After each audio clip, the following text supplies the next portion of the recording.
اپنے نظریوں کو دفن کر دیا. ان کو توفیق نہیں ہوئی کہ اپنی پارٹی کے کسی کارکن کو, کسی مڈل کلاس کے بچے کو, نوجوان کو ٹکٹ دے دیں.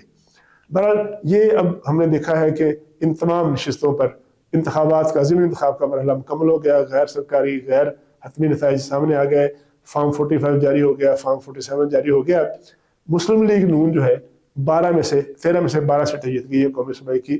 ایک سیٹ جو مظفر گڑھ کی صوبائی اسمبلی کی تھی, جہاں پیپلز پارٹی کے لیے میدان خالی کیا تھا, وہ پیپلز پارٹی کو مل گئی. گویا اتحادی جماعت پیپلز پارٹی نے بھی اپنا حصہ وصول کر لیا.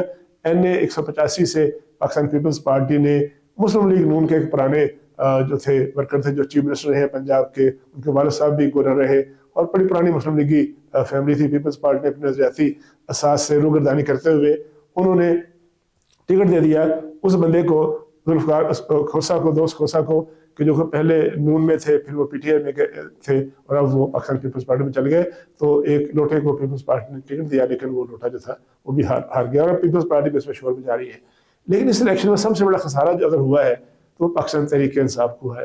KP میں ان کی اپنی حکومت تھی, اپنی انتظامیہ تھی, اپنی پولیس تھی, اپنا DC تھا, اور اسی جو صوبائی انتظامیہ ہے اسی نے RO کی تعیناتی کی تھی. اس کے باوجود وہ سیٹ جو کہ 2.25 لاکھ کے قریب ووٹ لیے تھے عمر ایوب صاحب نے, وہ پاکستان پیپلز PTI جو ہے وہ محدود ہو کر رہ گئی. اور ہری پور کی سیٹ بابر نواز صاحب جو ہے وہ بڑی بھاری اکثریت سے جیت گئے. اور خیبر پختونخوا میں جو ان کی اپنی حکومت ہے, اپنے دور حکومت میں PTI جو ہے سیٹ ہار گئی, جو کہ بہت بڑا دھچکا ہے. اس طرح لاہور کی سیٹ جو ہے عام انتخابات میں میاں یادر صاحب نے بہت بڑی بھاری اکثریت جیتی تھی. اب وہ سیٹ بھی پاکستان مسلم لیگ نون جیت گئی ہے, اور پاکستان تحریک انصاف ایک بری حکمت عملی کے باعث اور ایک مس مینجمنٹ کے باعث اب وہ جو ہے وہ نشست اس نے گوا دی ہے. ان نتائج نے 3-4 چیزیں کی ہیں جن کو میں ذرا مختصراً آپ کے سامنے پیش کروں گا. ایک تو جو PTI کا جو عوامی مقبولیت کا دعویٰ تھا کہ سب سے مقبول جماعت ہے اور 90% عوام اس کے ساتھ ہے, یہ خود ساختہ نعرہ جو ہے, یہ خود ساختہ دعویٰ اب اس ضمنی انتخابات کے بعد جو ہے وہ دفن ہو گیا ہے. اب شاید پاکستان تحریک انصاف یہ دوبارہ دعویٰ نہ کرے. اس الیکشن مہم میں ہم نے دیکھا ہے کہ الیکشن کمیشن نے الیکشن ڈے پر, الیکشن مہم کے دوران اور الیکشن ڈے کے دوران اور گنتی کے دوران کسی بڑی بے ضابطگی, بد نظمی کی شکایت سامنے نہیں آئی. ساری دنیا نے کل سارا دن جو تھا وہ انتخابی پروسیس کا جائزہ لیا. انتخابی مہم میں سب کو الیکشن لڑنے کی اجازت تھی, جلسے ہو رہے تھے, ریلیاں ہو رہی تھی, تنقید ہو رہی تھی, اور جو ایک عام سیاسی ماحول ہوتا ہے وہ سب تھا. اور سب فریقین نے بھرپور انتخابی مہم چلائی, کسی کو شکایت کرنے کا موقع نہیں ملا. باقی ظاہر ہے جب الیکشن کا رزلٹ آتا ہے تو جو شکست خوردہ امیدوار ہوتا ہے وہ تو پھر ہیلے بہانے, کبھی فارم 45 کا نام لیتا ہے, کبھی فارم 47 کا نام لیتا ہے, کبھی انتظامیہ کا نام لیتا ہے. تو واویلا ہم چاہتے ہیں 1970 سے لے کر آج تک ہر انتخاب میں ہارنے والے جو فریق ہوتے ہیں انہوں نے ہمیشہ جو ہے وہ اسی طرح سے وہ شور مچاتے ہیں اور دونوں جگہ رونا ڈھوتے ہیں. یہ جو انتخابی نتائج ہیں, وائنڈ اپ یہاں پر کروں گا, یہ انتخابی نتائج جو ہیں یہ حکومت وقت کی معاشی, اقتصادی اور دفاعی سمت کی توثیق کی ہے کہ لوگوں نے اس کو انڈورس کیا ہے کہ اس حکومت جو ہے وہ صحیح ڈائریکشن میں جا رہی ہے. پھر جو سول ملٹری تعاون ہے جس کے نتیجے میں عدم استحکام کے بجائے استحکام آ رہا ہے, اس کے ثمرات جو ہے بالخصوص پنجاب حکومت کا جو ترقیاتی ویژن ہے, پنجاب کے چیف منسٹر کا ترقیاتی ویژن ہے, شہباز شریف صاحب کا ترقیاتی ویژن ہے, اور اوپر جو ادارے ہیں, اسٹیبلشمنٹ ہے, وہ ان کے ساتھ ایک اچھا تال میل ہے. وہ جو استحکام کی ایک اسٹیبلٹی ہے وہ عوام میں مقبولیت کا سبب بنا ہے. وفاقی اور صوبائی حکومتوں کو جو تازہ مینڈیٹ ملا ہے, یہ مینڈیٹ پہلے بھی بڑا درست تھا, بھاری تھا اور کمفرٹیبل تھا, لیکن اب وفاقی اور صوبائی حکومتوں کو, پنجاب کی حکومت کو, فیڈرل گورنمنٹ کو یہ تازہ مینڈیٹ جو ہے نا اس کے نتیجے میں نیا اعتماد حاصل ہوگا.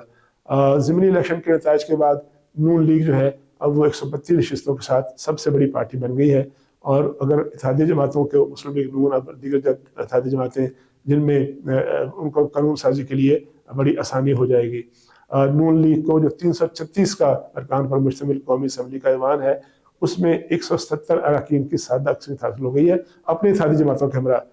اس میں وہ نشستیں جو ہیں وہ جتنے کے بعد مسلم لیگ نون کو کے پاس ایوان میں مخصوص نشستیں 132 ہو گئی ہیں, اور MKM کی 22, مسلم لیگ کاف کی 5, استحکام پاکستان پارٹی کی 4, اور مسلم لیگ جو ضیاء ہے, جاز الحق صاحب ہیں, ان کی 1 سیٹ ہے, باپ ہے, اور نیشنل پارٹی کی 1 سیٹیں, 1 سیٹ اور 4 اراکین کی حمایت کے بعد اب ان کو 170 سیٹیں کی حاصل ہو گئی ہے. اور حکومت سازی کے لیے 169 جو ہے وہ درکار ہوتے ہیں, یعنی اب اگر کسی موقع پہ پاکستان پیپلز پارٹی مسلم لیگ ان کا ساتھ نہ بھی دے تو تب بھی جو ان کی حکومت برقرار بھی رہے گی اور وہ اپنی جو نیومیریکل اکثریت ہے اس کو ثابت کر پائیں گے۔ اب ضمنی الیکشن کے بعد جہاں ایک طرف حکومتی جو سمت ہے، عوامی حکومت جو ہے وہ عوامی مفاد کے قانون سازی اور آئین سازی اور سروس ڈلیوری کے لیے مزید کمفرٹیبل ہو جائے گی، دوسری جانب یہ ہے کہ جو اتحادی جماعتوں کا غیر ضروری دباؤ رہتا ہے وہ کم ہو جائے گا اور وہ دباؤ سے نکل آئے گی، اور دباؤ سے نکل کر آزادانہ طور پر زیادہ بہتر طریقے سے جو ہے وہ گورننس کے معاملات حل کرے گی۔ ساتھ ساتھ جو ہے پی ٹی آئی کے لیے اب بہت بڑے چیلنجز سامنے آئیں گے۔ اس الیکشن میں شکست کے بعد اور بڑی بھاری اکثریت سے شکست کے بعد 2-4 ہزار ووٹوں سے شکست نہیں ہوئی، بلکہ ہر جگہ پر 35 سے 40 ہزار ووٹوں سے جو ہے شکست ہوئی ہے، تو جماعت میں توڑ پھوڑ جو ہے وہ ہوتی نظر آتی ہے۔ جماعتی حلقوں میں انتشار پیدا ہوتا نظر آتا ہے، فارورڈ یا اختلافی بلاکس جو ہے پیدا ہو سکتے ہیں، چونکہ بنیادی طور پر بانی چیئرمین نے اپنی شخصی سیاست اور اپنی ذات ہے اس سے آگے نہ دیکھنے کی روش جو ہے وہ انہوں نے اپنائی ہوئی ہے، اور یہ روش جو ہے وہ چیلنج ہوگی۔ ایسی آوازیں اٹھیں گی کہ سیاست میں کامیابی، اب یہ ریئلائزیشن ہوگی پی ٹی آئی کو کہ سیاست میں کامیابی جو ہے وہ صرف مقبولیت سے نہیں ہوتی، بلکہ زمینی حقائق کے مطابق فیصلہ سازی جو ہے وہ کرنی پڑتی ہے۔